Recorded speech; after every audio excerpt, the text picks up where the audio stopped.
परशुराम विद्या मंदिर गगनबावडा, जिल्हा कोल्हापूर या शाळेच्या विद्यार्थ्यांनी आम्ही तुम्हाला अभिवाचनाच्या माध्यमातून एक हसरी संहिता सादर करून दाखवणार आहे। हसरी हवा। माणूस हा एकमेव हसरा प्राणी आहे। हसण्याची आणि हसवण्याची कला परमेश्वरानं केवळ माणसाला दिली आहे, म्हणून आपण त्याचे आभार मानायला हवेत। हसणे हे आरोग्यास उत्तम असते असे जाणकार सांगतात। असं म्हणतात, smile increase your face value. स्मित असते हे माणसं जोडण्याचंही साधन असतं। चौकोनी आंबट चेहऱ्याच्या माणसाशी बोलावंसंच वाटत नाही, पण हसणाऱ्या, गमताड्या, मनमोकळ्या, विनोदी स्वभावाच्या माणसाची आपली लगेच गट्टी होते। आयुष्यात मज्जा, थट्टा मस्करी, धमाल यांना महत्त्व आहेच की। मैत्रीतील गंमत, मधल्या सुट्टीतील धमाल, सहलीतील मज्जा, भटकंतीतील उन्हाळ्या आणि मनमुराद हसायला लावणाऱ्या सगळ्या गोष्टींमुळे हसरी हवा वाहू लागते। नमस्कार मित्रो, कसे आहात? मजेत ना? मग छानच की। हसतमुख माणसं मला खूप आवडतात। मजेत राहणाऱ्या मित्रमैत्रिणींसाठी मी घेऊन आलो आहे गमतीदार गोष्टी, गाणे आणि किस्से। परवाचीच गोष्ट, गंमतच झाली त्या दिवशी। संध्याकाळी आम्ही मित्रमैत्रिणींनी पटांगणावर सायकलीची शर्यत लावली होती। गोल चक्कर मारून जो वडाच्या पाराला आधी स्पर्श करेल तो जिंकला। काय म्हणाला? कोण जिंकलं? मीच की। पण खरं सांगू, जिंकणं हरणं नसतं हो महत्वाचं, खेळण्याची मज्जा महत्वाची। इतके दमलो होतो ना आम्ही की बस। दमण्यात सुद्धा किती मजा असते ना। दमून धावून आम्ही तिथल्या वडाच्या झाडाखाली गेलो, पारुंब्यांना लोंबकळलो। मग काय, आम्ही गाणंच म्हणू लागलो। गाणे गाणे एका फुलाचे आणि गाणे एका मुलाचे, जो जो हसतो आनंदाने, गाणे असते त्याचे। सवंगड्यांची सोबत घेऊन निळ्या नभाची रंगत पाहू, झुळझुळ त्या निजरात नाहू, झुळझुळ त्या निजरात नाहू। वाऱ्याच्या लहरी येता पतंग या पाण्याचे, वाऱ्याच्या लहरी येता पतंग या पाण्याचे, जो जो हसतो आनंदाने, गाणे असते त्याचे। सोर पक्षांची घुमतील राणी, सोर पक्षांची घुमतील राणी, झाडे डुलती झोपाळ्यांनी, डुलतुऱ्यांची हलती कानी, डुलतुऱ्यांची हलती कानी, बोल बोलती खुदकन असती डोळे वनराचे।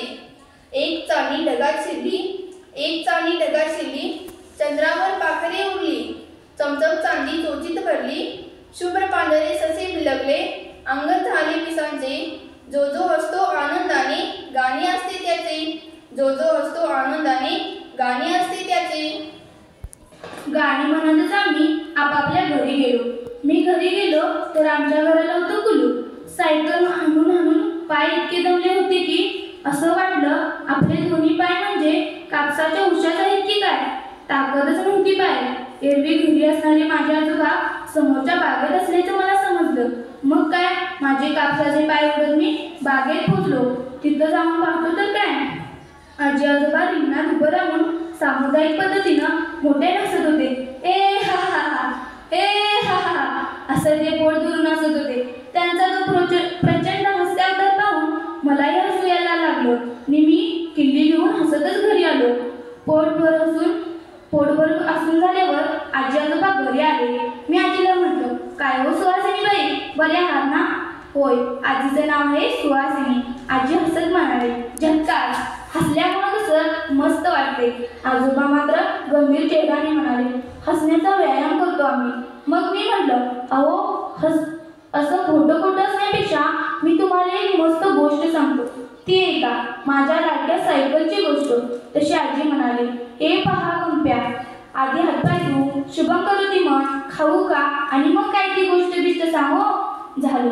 आजीची आता शिरसामान्य म्हणून तिने सांगितलेलं साधं काय केलं आणि मग आजी आजोबांना धमाल गोष्ट सांगितली। सायकलच्या रहस्याचं प्रकरण। सायकलच्या रहस्याचं प्रकरण। त्या संध्याकाळी मी मस्तपैकी कार्टून बघत बसलो होतो। सुट्टीत दोनच गोष्टी कराव्या, क्रिकेट किंवा कार्टून। पण क्रिकेटसाठी आमच्या बिल्डिंगमध्ये मोकळी जागाच नाही। क्रिकेट खेळायला समोरच्या गल्लीत जावं लागतं। तिथं मी शौनक दादासोबत जातो, पण तो नेमका आठवड्याभरापासून गावाला गेला होता। तेवढ्यात आदिती मला हाका मारत खाली आली। आदिती पण आमच्याच बिल्डिंग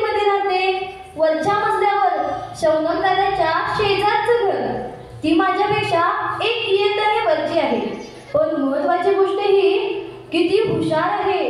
म्हणून ती ज्या ज्या गोष्टी करेल त्या त्या गोष्टी चांगल्याच असतात असं आईला वाटतं. कारण आई त्या मला पण करायला लावते.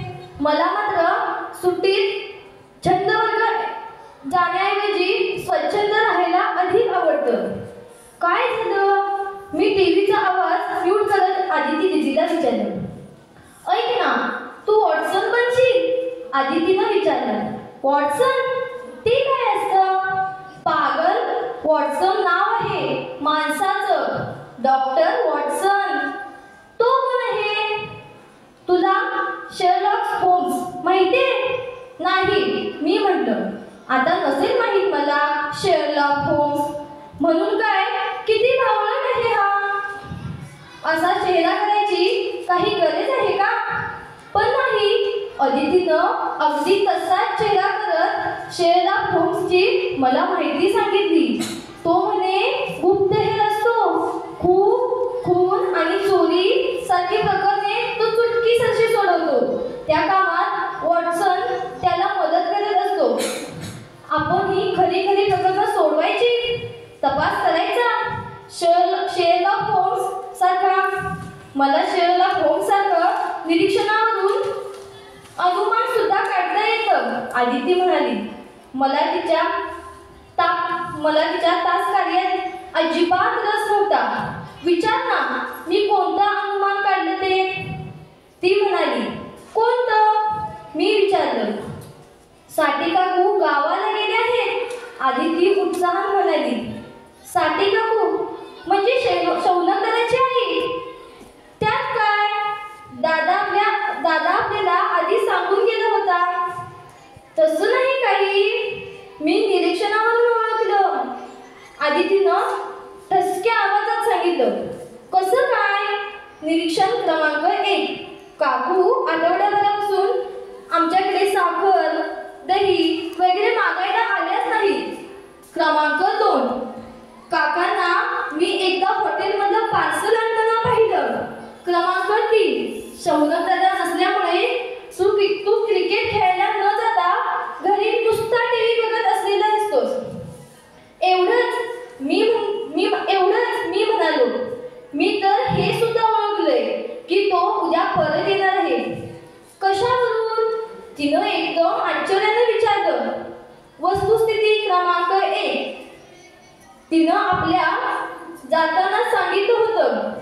मला वाटलं आता ती वैतागेल, पण तिचा तो गुप्तहेर संचारला होता. मग आपण तपास सुरू करूया. चल, उठून सुरुवात करायची. त्या शेरलॉक होम्सकडे माणसं स्वतः येतात समस्या घेऊन, मग तो त्या सोडवतो. आपणही तसंच करूया. कोणी स्वतःहून प्रकरण घेऊन आपल्याकडे आलं तरच सोडवायचं, नाहीतर तू खरे शेरलॉक होम्स होणारच नाहीस. मी विजय मुद्रेने म्हणालो. मी मात्र बरोबर लागू पडली. आता मला तिच्या पागल योजनेत भाग घ्यायला लागणार होता. पण माझा आनंद फार काळ टिकला नाही. त्याचं झालं असं की शौनकदादा गावाहून परत आल्यानंतर साधारण 4-5 दिवसांनी मी, आदिती आणि तो असंच गच्चीवर गप्पा मारत होतो. तेव्हा तो सहज म्हणाला की गेल्या काही दिवसांपासून कोणीतरी त्याच्या सायकलची हवा काढते. विषय कसा गंभीर होता. आमच्या बिल्डिंगमध्ये शिरून सायकलची हवा काढतो? कोण तो? बस, आदितीला तेवढा मुद्दा पुरेसा होता. तिनं दादाला आमचा शेरलॉक होम्स बनण्याचा प्रयोग सांगितला. मी चुटकीसरशी हे प्रकरण सोडले. वगैरे बडाया सुद्धा तिनं मारल्या आणि प्रकरण आपल्या हातात घेतलं. तर मिस्टर शौनक, हे सायकलच्या रहस्याचे प्रकरण सोडवण्यासाठी तुम्हाला काही प्रश्न विचारावे लागतील, तिनं एकदम गंभीर आवाजात सांगितलं. ओके, शौनकदादा हसत म्हणाला. सायकलची हवा काढली जाते हे सगळ्यात पहिल्यांदा केव्हा लक्षात आलं? परवा, म्हणजे मी गावाहून परत आलो त्याच्या दुसऱ्या दिवशी. ती सगळी घटना मला सांग. आदितीनं डोळे मिटून हाताची घडी घातली. शौनकदादाचं म्हणणं शांतपणे ऐकून झाल्यावर आदिती म्हणाली, चला आपण सायकल बघायला जाऊ. जाता जाता आदितीनं घरातून मोठं भिंग घेऊन आली. तिनं कदाचित ओव्हरकोट आणि हॅट वगैरे घरी आणून ठेवलं असेल. शौनक दादाच्या सायकल सोबत अजून 2 सायकली होत्या तिथे. फक्त दादाच्या सायकलचं मागचं टायर सपाट झालं होतं. आदिती भिंग घेऊन बारकाईने तपास करत होती. शौनक दादा गंभीर दिसत होता. आदितीनं आसपासच्या जमिनीवरूनही भिंग फिरवून पाहिलं. भिंग खिशात ठेवत हाताची घडी घालत ती म्हणाली, मी निष्कर्ष 3 काढले आहेत. 1. कोणी व्यक्ती हे काम करते ती चोर नाही, ती फक्त सायकलची हवा काढते आहे, म्हणजे त्यामागे विशिष्ट उद्देश आहे. 2. त्या व्यक्तीचं शत्रुत्व शौनक दादाशी आहे, कारण इथे लावलेल्या इतरांच्या सायकली सुरक्षित आहेत. 3. ती व्यक्ती रात्री निजानीत झाली की मग ही कामगिरी उरकून जाते, नाहीतर सोमन आजोबांच्या किंवा हमरे काकांच्या बाल्कनीतून त्यांना तसं दिसलं असतं आणि त्यांनी हवा काढणाऱ्या माणसाला नक्की उतरलं असतं. मानला आदितीला. खरंच एखाद्या गुप्तहेरासारखं ती विचार करायला लागली. मला पण एक प्रकरण सोडवायची मज्जा येत होती. मग त्यातून शोधून कसं काढणार, दादाने विचारलं. त्यानं सलग 2दा रात्री हवा काढली आहे, म्हणजे तो आजही येणार, तेव्हाच आपण त्याला रंगी हात पकडायचे. रात्रभर पहार द्यायचा की काय इथे, मी विचारलं. पागल, गुप्तहेर असा पहारा देत नसतात. माझ्याकडे एक कल्पना आहे. आपण सायकलच्या आसपास ऑइल पेंट ओतून ठेवूया. रात्री तो दिसणार नाही. जेव्हा ती व्यक्ती येईल तेव्हा तिचे पाय रंगात मागतील. मग तो कोणत्या दिशेला गेलाय हे आपल्याला कळू शकेल. शिवाय आपल्याला बुटांचे ठसे मिळतील. चांगलंच चालतंय. आदितीचं डोकं. आम्ही लगेच योजना अंमलात आणली. शौनक दादानं सायकलमध्ये हवा भरून आणली. आम्ही बाजारात जाऊन ऑइल पेंटचा छोटा डब्बा आणला. पैसे शौनक दादाकडूनच घेतले. घरच्यांना खबर लागू द्यायची नव्हती. मग मी म्हणत होतो, मस्त लाल रंग घेऊया. तर माझं न ऐकता आदितीनं गुलाबी रंग घेतला. मला अजिबात आवडत नाही तो रंग. मग रात्री जेवण झाल्यावर आम्ही खाली आलो. आदिती टॉर्च आणि मागच्या वर्षी छंद वर्गात शिवलेली कापडी हातमोजी घेऊन जय्यत तयारीशी आली होती. मी टॉर्च धरून उजेड पाडण्याचं काम केलं. तिनं तो ऑइल पेंट मागच्या टायरच्या खाली जमिनीवर आसपास व्यवस्थित ओतला. तिनं सांगितल्याप्रमाणे मी टॉर्च बंद करून बघितलं. तिथं रंग असेल असं अंधारात अजिबात कळत नव्हतं. आज तो चोर आमच्या रंगीत सापळ्यात अडकणारच होता. पण प्लॅन जरा बिघडला. कामगिरी आटोपून आम्ही घरी गेलो आणि 15-20 मिनिटातच कोणा कार्ट्यानं रंग सांगून ठेवला तिथं. असं तंतनच सोमन आजोबा वर आले. त्याचं झालं असं की ते जेवणानंतर रोजच्या सारखी शतपावली करायला गेले. बिल्डिंगच्या मागे फिरताना तिथं ओतलेल्या रंगात त्यांची चप्पल मागली. मग काय आले तंतनवर. मी आधी त्याने शौनक दादा लगेच घटनास्थळी पाहणी करायला गेलो. प्लॅन फसला. सोमन आजोबांच्या कोल्हापुरी चपलांच्या गुलाबी ठशांनी सगळा परिसर भरला होता. आपण कॅमेरा लावून ठेवू शकतो इथे, गुप्त कॅमेरा. नुसते कुठंच काय, अख्खा माणूस रेकॉर्ड होईल त्यात. आपण सुचवलेली पहिली योजना साफ फसली आहे. याचं काही वाटून न घेता आधी ती दुसरी योजना आखत होती. शौनक दादा, तुझा मोबाईल वापरता येईल? त्यात रेकॉर्डिंग कसं करता येईल ना? अगं, पण त्यात रेकॉर्ड झालेलं दिसणार कसं? अंदाज किती आहे इथे? आमच्याकडे आहे तसा कॅमेरा, मी म्हणालो. त्यात नाईट मोड ऑन केला की अंधारात पण रेकॉर्डिंग होतं. कॅमेरा लावायचं ठरवलं खरं, पण तो आणायचा कसा याची पंचायत होती. बाबा माझ्या हातात तर कधी तो कॅमेरा देत नाही. खरं तर मला तो व्यवस्थित वापरता येतो, पण घरातली माझ्या हातात सहजासहजी पडू नये म्हणून उंच शोकेसवर ठेवला आहे. मी गुपचूप जाऊन स्टूल घेऊन आलो. आईनं विचारलं, एवढ्या रात्रीची खुडखुड कसली करतोयस म्हणून? एन्सायक्लोपीडिया काढतोय, मी म्हणालो. आदितीला हवे असतील. आई हुशार आहे म्हणून काय फक्त आदितीच एन्सायक्लोपीडिया वाचते असं थोडंच आहे. गेल्या वर्षी मी सुद्धा 2दा पुस्तकं खाली काढली होती शाळेच्या प्रोजेक्टसाठी. पण आईची वाद घालण्यात अर्थ नव्हता. त्यातून कॅमेरा हातात असताना तर काहीच नाही. कॅमेरा घेऊन मी बाहेर पडलो. आदिती आणि शौनक दादा वाट बघत होते. पुढची 15 मिनिटं कॅमेरा कुठे ठेवायचा हे ठरवण्यात गेलं. शेवटी सर्वांमध्ये सायकलच्या उजव्या बाजूला जरा मागे बीट ठेवून त्यावर कॅमेरा ठेवला. म्हणजे तो इसम लांबून चालत येताना चाकांच्या आल्याच्या फटीतून त्याचा चेहरा दिसेल. जवळ आल्यावर नुसते हात दिसले की हरकत नाही, एवढं करून भागलं नाही. आधी तिने चोर बनण्याचं प्रात्यक्षिक केलं. स्वतः लांबून चालत आले. सायकलच्या चाकाची फुडफुड केली. मग रेकॉर्डिंग बघितलं. परत शौनकाला तसं चालत यायला लावलं. का तर म्हणे चोर उंच असेल. तर सगळं प्रात्यक्षिक आठवलं. कॅमेरा सज्ज केला. आम्ही एकदा ते वर आलो. दुसऱ्या दिवशी आईच्या हाकामुळे जाग आली. घरी आधी आली होती. घड्याळ पाहिलं तर 7:30च झालेले. सुट्टीत मी कधीच एवढ्या लवकर उठत नाही. मी नाखुशी नव्हतो. अरे आपण पागलपणा केला. उठल्याबरोबर आदिती म्हणाली, कसला पागलपणा? आपण कॅमेरा तसाच उघड्यावर ठेवून आलो. काल त्या पोराने पळवला असला म्हणजे माझी झोप कुठल्या कुठे उडाली. कॅमेरा गेला असता म्हणजे माझं कल्याणच झालं असतं. बाबा माझी कशी धुलाई करतील ते सांगणं अशक्य होईल. मी धडाधड उड्या टाकत जिने उतरलो. सायकल जवळ गेलो. जीव भांड्यात पडतो म्हणतात तसं झालं. कॅमेरा जागेवरच होता. हळूवारपणे तो हातात घेतला. माझ्या मागोमाग आदिती पण पोहोचली धावत पळत. ते बघ, तिने सायकलकडे बोट केलं. मागच्या टायरची हवा काढलेली होती. कळलं का? आदितीने विचारलं. काय? मी कॅमेऱ्याची बटणं दाबून बघत होतो. तो चालू होत नव्हता. बघ ना, त्यात काय रेकॉर्ड झालंय? ती एकदम उत्साही होती. बॅटरी संपली त्याची, हे बघ. मी तिला बंद कॅमेरा दाखवला. घरी चार्जिंग कर. लगेच प्रकरण सुटत असल्याचा आनंद तिच्या चेहऱ्यावर दिसत होता. आणि हा आनंदही फार काळ टिकला नाही. त्या दुपारी शौनक दादा मला बोलवत होता. तो हसत होता. त्याच्यासोबत आणि आदिती तोंड पाडून उभी होती. मागच्या वर्षी तिला गणितात फक्त 92 मार्क पडले होते. तेव्हाही तिनं असा चेहरा केला होता. केस क्लोज. दादा हसत म्हणाला, तुमचं सायकलच्या रहस्याचं प्रकरण गॅरेजवाल्यानं सोडवलं. गॅरेजवाल्याला? मी? हो. अरे मी त्याच्याकडे सलग 3 दिवस हवा भरून घ्यायला जात होतो. तेव्हा त्यानं सांगितलं की वॉट खराब असेल चेक करा. तर तो वॉट बिघडलेला होता. त्याच्यामुळे आपोआप हवा जायची.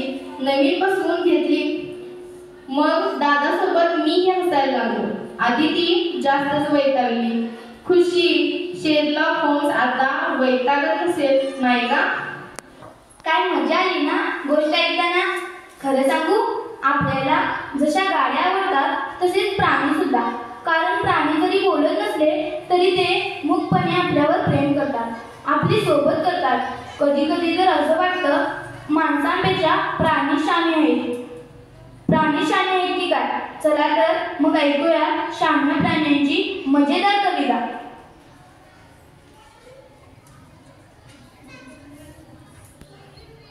कविता शहाण्या प्राण्यांची.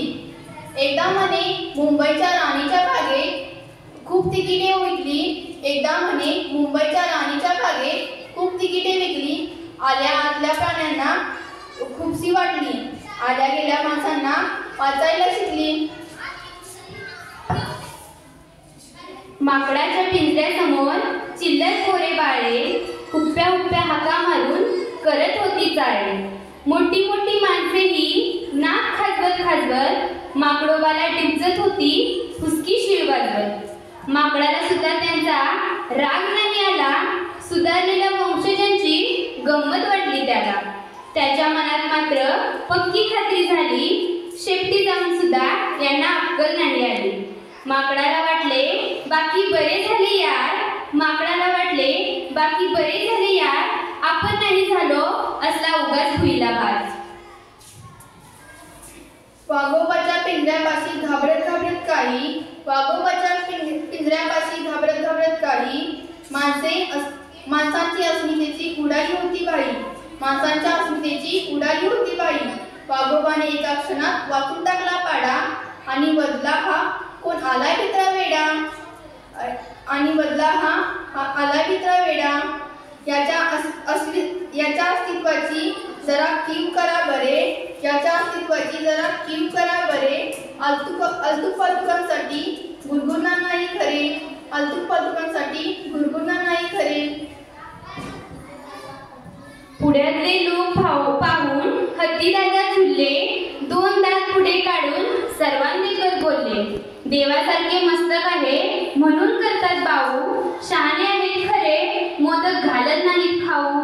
तरी पण हत्ती दादा आपली सोंड उंचावून खोटारड्या माणसांना न्याहाळत होते दुरून.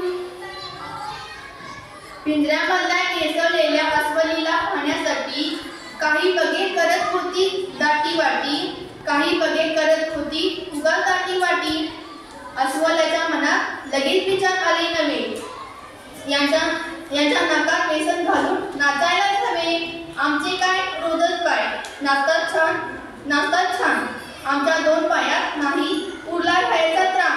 आम्ही मुके मुके प्राणी बघत होतो वेडे पिसे. कंबर मोडल्याप्रमाणे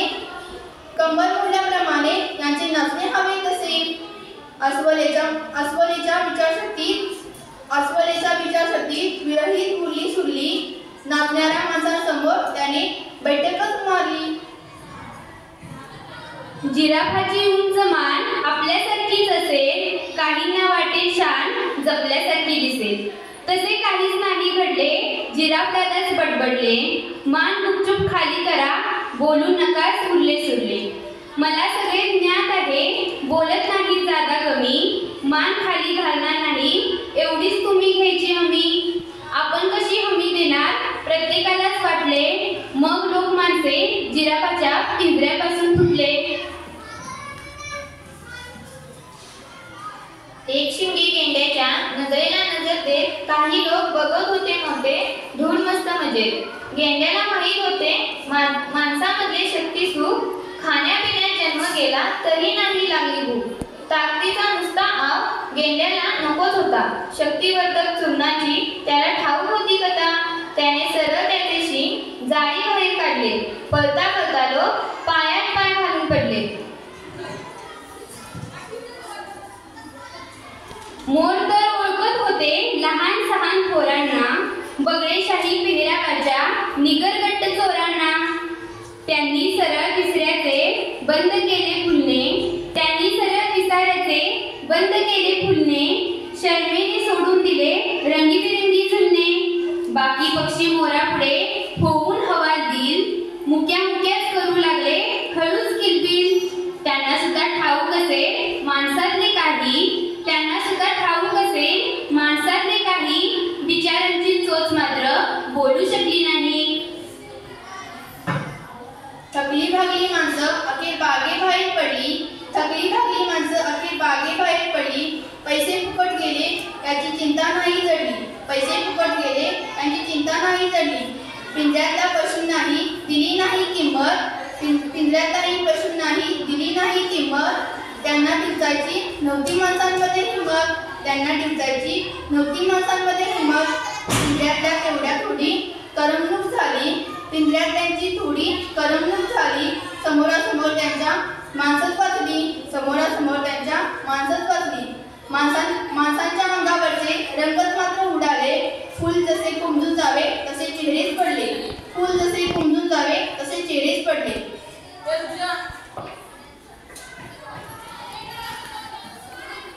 मित्रांनो, सुट्टी असते मस्त, पण तिचाही कंटाळा येतो आणि पुन्हा सुरू होतो आपला धावपळीचा दिनक्रम. धावपळ म्हणली की काहीतरी गडबड गोंधळ होतोच. कधी पुस्तकं चालवतं, कधी कंपास बॉक्स विसरते, कधी गृहपाठच राहून जातो, तर कधी वर्गातच चक्क झोप येते. मग काय भलतीच पंचायत होते. वेंधळेपणा आणि विसराळूपणा हा माझा जन्मसिद्ध हक्क आहे असंच मला वाटतं. माझ्या या जन्मसिद्ध हक्काविषयी सर्वांनी मला उदारपणे समजून घ्यावं ही माझी रास्त अपेक्षा असते. वेंधळेपणा तर आहे, पण प्राणी प्रेम हाही माझा जन्मसिद्ध हक्क आहे. मित्रांनो, प्राणी पक्षी झाडं वेली सारे मला भारीच आवडतात. निसर्गातले हे सारे आपले सवंगडीच असतात. रुबाबदार कुत्रा, गुबगुबीत मांजर, गोंडस ससा पाहिलाही त्यांना हात लावण्याखेरीज मला चैन पडत नाही. माझ्यासारखाच वेगळा पण प्राणी पक्षावर प्रेम करणारा माझा एक मित्र आहे. त्याचीच धमाल गोष्ट आता आपण ऐकूया एका नाट्यचिठ्ठीतून. एकदा तरी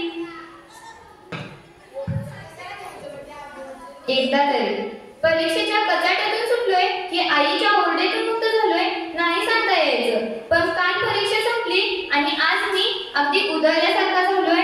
सुटलोय, मोकळा झालोय. पेपर्स लिहून झाले.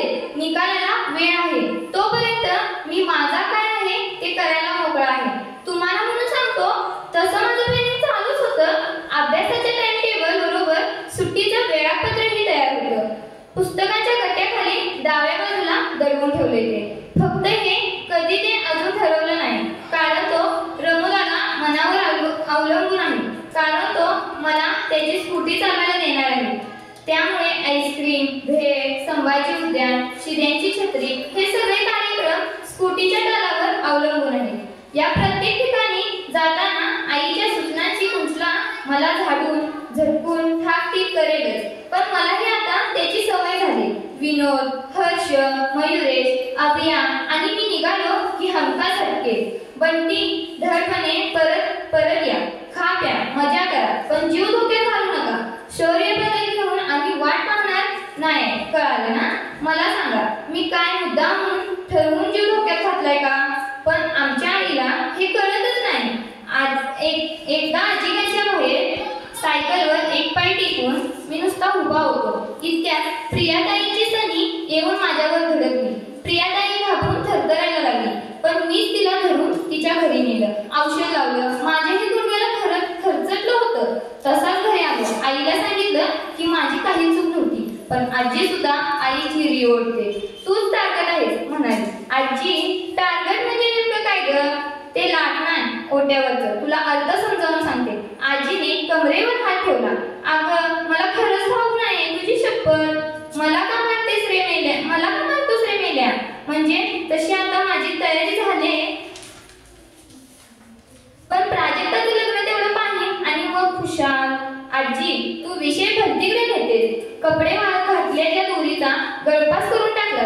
जाऊ दे, शेवटी मी दगड आहे हे सिद्ध झालं. असं म्हटल्यावर आजीनं मला मांडीवर बसवून घेतलं, माझी पापी घेतली आणि म्हणाली, शहाणं माझं कोकरू ते, पण रात्रेपणा जरा कमी कर. आणि लगेच डोळ्यातून घराघरा पाणी आलं. मला त्या पाण्याचा अर्थ अजून कळला नाही. मी तिचा लाडका आहे एवढंच मला समजतं. नंतर काही वेळाने मला वाटलं आजीचं अगदीच चूक नव्हतं. आजीचंही बरोबर आहे. 15 दिवसांपूर्वी मी तो पराक्रम केला होता. भुव्या उंचावू नका, सांगते. काय? आमच्या घरच्या कर्वे आजी उर्फ मटके आजी दोरीला पिशवी बांधून ती पिशवी भाजीसाठी खाली सोडतात. त्यांची ही भन्नाट आयडिया मला आवडली. मीही मांजरीच्या पिल्ल्याच्या पायाला घट्ट दोरी बांधून त्यालाही तसंच खाली सोडलं. समजा पडलं असतं तरी मांजरी अलगदपणे पायावर सावरते असं आई नेहमी म्हणते. तर हे पिल्लू म्याव म्याव का करतं? सोसायटीला तमाम मावश्या काही काकू खाली उभ्या आहेत. त्यांचे जीव घाबरे झाले. अशात एकदम चुकून दोरी गॅलरी जवळ आली आणि पिल्लू पटकन घरात आलं. सर्वांनी सुटकेचा श्वास सोडला. त्यावेळी माझा टाइमपास झाला, पण मग लगेच टाइम पास झाला. मी होकार दिला, पर्याय नव्हता. पहिली गोष्ट म्हणजे मुक्या प्राण्याला त्रास द्यायचा नाही. पिल्लू म्हणजे खेळणे नव्हे हे तुला कळायला हवं होतं. दुसरी महत्वाची गोष्ट म्हणजे वार्षिक परीक्षा इतकी जवळ आली तरी हे चाळे सुचतात. तो निनाद बघ, इंजिनियर होऊन अमेरिकेला गेला. समोर ध्येय असावं लागतं. तिसरी गोष्ट म्हणजे तू तुझ्या ताईचं प्राजक्ताचं ऐकलं नाहीस. त्या पिल्याने तुला बोचकारलं असतं तर. आईचा आवाज सत्करला. अनुक्रमाने चढत चालला होता, तापला होता. यावेळी मी पामर काय करणार? संस्कृतीची सुभाषित मला मोठ्याने पाठ करायला घेतली. याहून तापदायक शिक्षा कोणती असू शकते सांगा? वार्षिक परीक्षेच्या वेळेस खरं तर माझी मला मार्कांविषयी खात्री नसते. तुम्हाला तरी असते का? तपासणाऱ्याच्या मूडवर मार्क्स दिले जातात. हा मित्रांचा अनुभव आहे. एक बरं असतं, वार्षिक परीक्षेच्या उत्तरपत्रिका मिळत नाहीतर आई उत्तरपत्रिका अगदी कुरतडून काढते. अशा वेळी बाबा तिथे पार्टनर होतात. तिची बाजू उचलून धरतात. मग आईला आणखी हुरूप येते. काळ्यांच्या सतीश पर्वतीवर जाऊन चित्र काढतो. थंडीची पर्वा करत नाही. किती मेहनती आहे तो. दिगेंचा श्री आता डॉक्टर होईल. वडील भिक्षुक, पण मुलगा जिद्दीचा हो. आणखी ती कला. पुढच्या वर्षी तिचे अरंगेतर आहे. अभ्यास आणि नृत्याची कसरत छान सांभाळते. मला त्रासदायक ठरलेलं उदाहरण म्हणजे मद्यालय.